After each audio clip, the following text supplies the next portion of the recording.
Hello, my name is Allegra Galvin and I'm the Director of Courthouse in Folkestone. I've been asked to give you a short provocation on whether art centres are important to the cultural, social and artistic life of the town. And I wanted to start by saying thank you for asking me to do this. I feel really honoured, and I'm sorry that I can't be with you. As you watch this, I'll be on my way back from my sister's wedding.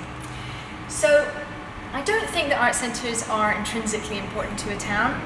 I think that, like a library or a park, an art centre can be important or unimportant, and I think that's fairly obviously the difference between the good and the not so good.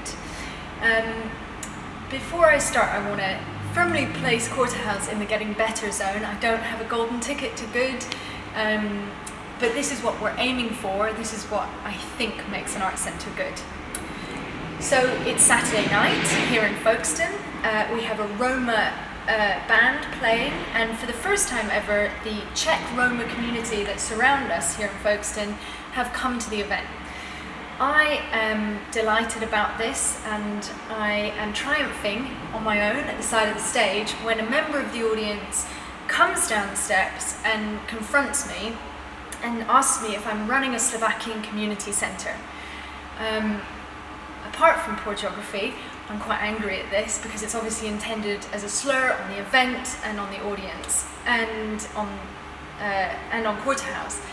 And I respond quite defensively, no, I'm running an arts centre, and so it goes on. Afterwards, I think back on the exchange and I think, actually I am running a community centre, and if Courthouse is doing the right thing, we should be a community centre.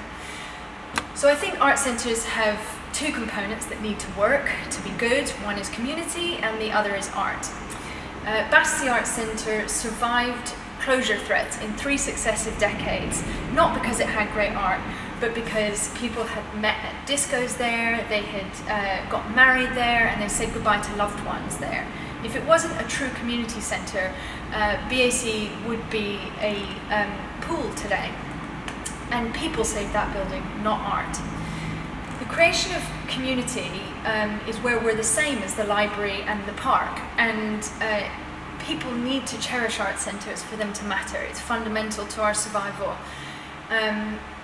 Lots of art centres excel at community, and sometimes there is a perception perhaps that at art centres, unlike at theatres or at a gallery, people have come first and art has come as the afterthought, the means to a social end, or the simply unaffordable. But art is where we have our unique function, where we differentiate ourselves from the library and the park. And at Courthouse is part of something called the Creative Foundation, which is a culture-led regeneration project. So we're here to see Folkestone change over the next few decades. I think that we could bring people together, we could create a sense of civic pride, we could entangle ourselves in people's stories, we could create a sense of belonging, all the things that create community and are absolutely fundamental to our existence. But I don't think that community alone will make change happen. I think it's the seeing and making of art that is helping people here to see their community differently and to individually and collectively imagine a different future for Folkestone. So in our context, art's the catalyst for change. It's the active ingredient in what we do. So in order to matter, art centres need community, but in order to perform their unique function as catalysts for change, they also need art.